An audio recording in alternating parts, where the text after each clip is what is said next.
Hi friends, இன்றைக்கி என்ன செய்யலான்னு பார்க்கலாங்களா? நான் வந்துட்டு காலையில் செஞ்ச இட்லி கொஞ்சம் மீந்துடுச்சு. ஒரு 7, 8 இட்லி மீந்துடுச்சு.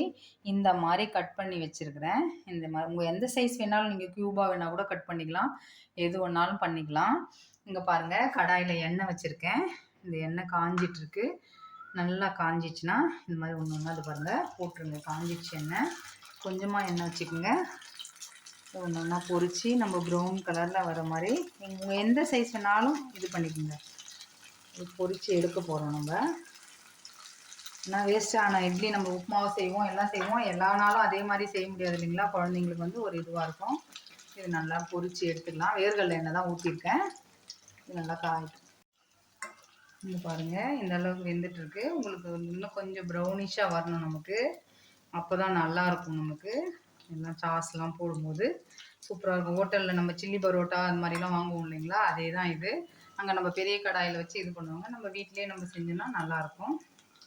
டைமண்ட் ஷேப்பில் கட் பண்ணி வச்சுருக்கா. சூப்பராக இருக்குது. அவங்க தான் கட் பண்ணாங்க. ஆக்சுவலாக இந்த டிஷ்ஷை அவங்க தான் செய்ய போகிறேன்னாங்க.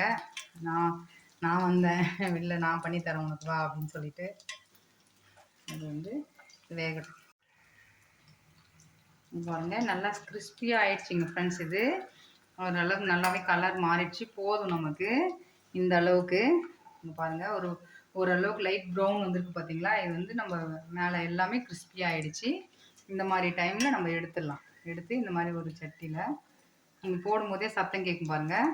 இது பார்த்தீங்களா, சத்தம் கேட்குது. இந்த மாதிரி இருந்தால் நமக்கு போதும்.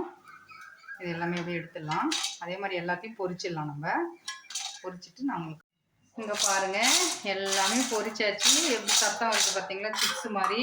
இப்போ அதே கடாயில் கொஞ்சம் எண்ணெய் எடுத்துட்டு நான் வச்சுருக்கேன். கொஞ்சம் வெங்காயம் போட்டுக்குங்க. வெங்காயம் போட்டுக்குங்க. அது நல்லா வதங்கட்டும். ஆச்சு. கொஞ்சமாக உப்பு போடுங்க. அப்போ தான் நமக்கு சீக்கிரம் வதங்கும். கொஞ்சமாக தான் போட்டிருக்கேன். இது வதங்கட்டும்.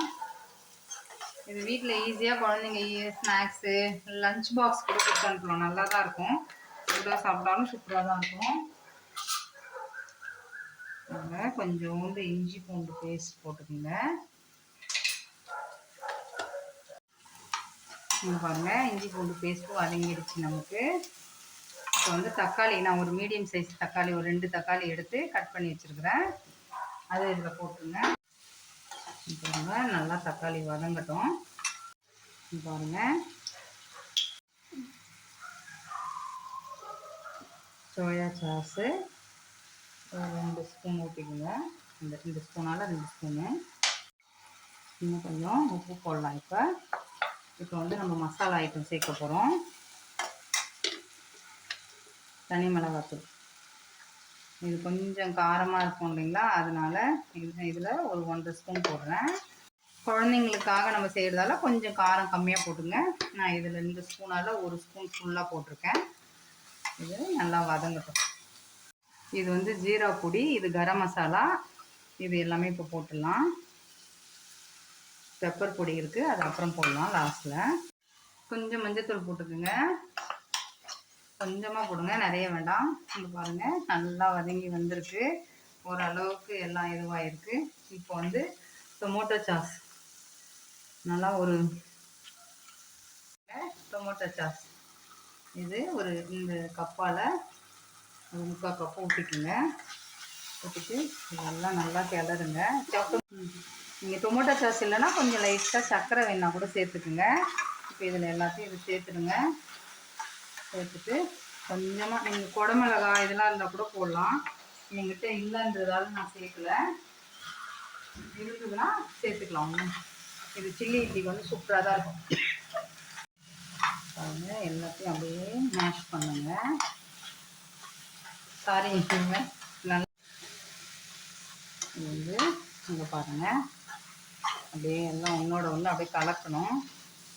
நமக்கு வந்து இது கொஞ்சம் அப்படியே சாஃப்டாக ஆகிடும். இது எல்லாம் கலந்து வரும்போது நம்ம கிறிஸ்பியாக போட்டோம் இல்லைங்களா, அது அப்படியே சாஃப்டாகிடும்.